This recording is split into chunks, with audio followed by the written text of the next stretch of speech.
جانتے ہو کہ جب ہم اللہ سے رو رو کر بار بار یہ کہتے ہیں کہ یا اللہ یا رحمان اللہ، اور کتنا صبر کروں اور کتنا صبر کرنا ہوگا مجھے، تو میری دعا کیوں نہیں سن رہا اللہ؟ اے میرے مالک، تو کچھ تو جواب دے میرے رب، تو کچھ تو جواب دے، میں اتنا گناہ گار ہوں کیا؟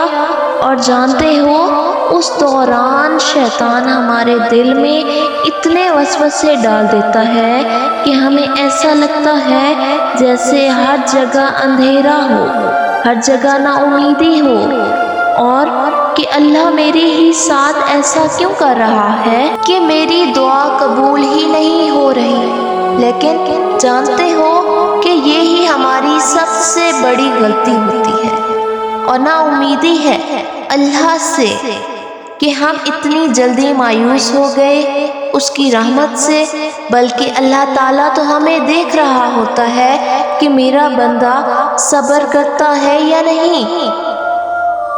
اور اللہ کو تمہارا رونا اتنا پسند ہے کہ وہ جب تم اس کے سامنے رو کر دعا مانگتے ہو اور تمہیں لگتا ہے کہ اللہ تو میری دعا سن ہی نہیں رہا، بلکہ اللہ نے تو خود قرآن میں فرمایا ہے کہ اے نبی صلی اللہ علیہ وآلہ وسلم، میرے بندے اگر تم سے میرے متعلق پوچھیں تو انہیں بتا دو کہ میں ان سے قریب ہی ہوں، میں ان کی سنتا ہوں، پکارنے والا جب مجھے پکارتا ہے تو میں اس کی دعا قبول کرتا ہوں۔ لہٰذا انہیں چاہیے کہ میرا حکم مانیں، مجھ پر ایمان لائیں تاکہ وہ ہدایت پائیں۔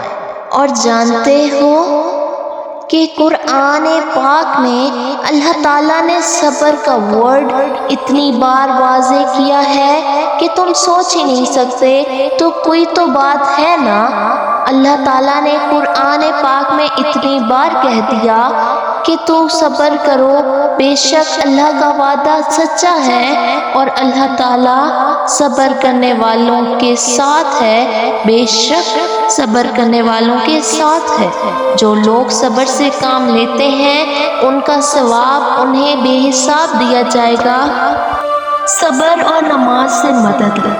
اور جب اللہ نے قرآن میں یہ کہہ دیا تو پھر تم کیوں مایوس ہوتے ہو، کیوں پریشان ہوتے ہو؟ اور ایک اور چیز کہ بجائے اس کے کہ اللہ ہمارے لیے کچھ کرے، کیوں نہ ہم اس چیز پہ فوکس کریں کہ ہم اللہ کے لیے کچھ ایسا کریں کہ ہم اللہ کے لیے کیا کر سکتے ہیں کہ اللہ خود ہماری دعاؤں پہ کن فرمائے۔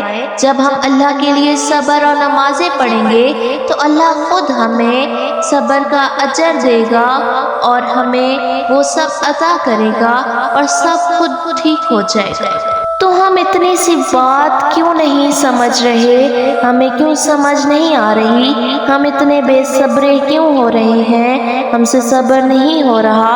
اگر میری یہ بات آپ لوگوں کو سمجھ آئے تو ضرور میری باتوں پر عمل کر کے دیکھیں۔ جزاک اللہ، دعا میں یاد رکھیے گا، انشاءاللہ آپ کو اور ہمیں صبر کا پھل ضرور ملے گا۔